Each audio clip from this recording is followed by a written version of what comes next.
ICICI securities నుంచి sensational update. సాజిలిటీ ఇండియాపై by రేటింగ్ను పునరుద్ఘాటిస్తూ target ప్రైస్ను ₹60కి పెంచారు. ప్రస్తుత ధర ₹44.23తో పోలిస్తే ఇది దాదాపు 29% అప్సైడ్. Q4 FY25లో సాజిలిటీ ఇండియా పర్ఫార్మెన్స్ టాప్లో ఉంది. ఆదాయం ₹1,5685 కోట్లు ప్లస్ 22.2% YoY. EBITDA ₹4042 కోట్లు 28.6% YoY గ్రోత్. PAT ₹1826 కోట్లు ఆశ్చర్యపరిచే 67.2% వృద్ధి. FY25 మొత్తం సంవత్సరంలో కూడా బ్లాక్ బస్టర్. ఆదాయం ₹5,569 కోట్లు, EPS గ్రోత్ 119.3%.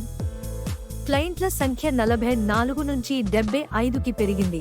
అప్పు ₹817 కోట్లకి తగ్గింది. బలమైన ఫండమెంటల్స్, బలమైన భవిష్యత్తు ఉంది అని ఐసిఐసిఐ సెక్యూరిటీస్ చెబుతోంది. సాజిలిటీ ఇండియా మీద ఉన్న ఈ బై కాల్ మిస్ అవ్వకండి. డిస్క్లైమర్: ఇది ఇన్వెస్ట్మెంట్ సలహా కాదు. మీ స్వంత పరిశోధన తప్పనిసరి. మరిన్ని వివరాల కోసం మా ఛానల్ ఏఆర్ స్టాక్ విస్పరర్స్ ను సబ్స్క్రైబ్ చేయండి.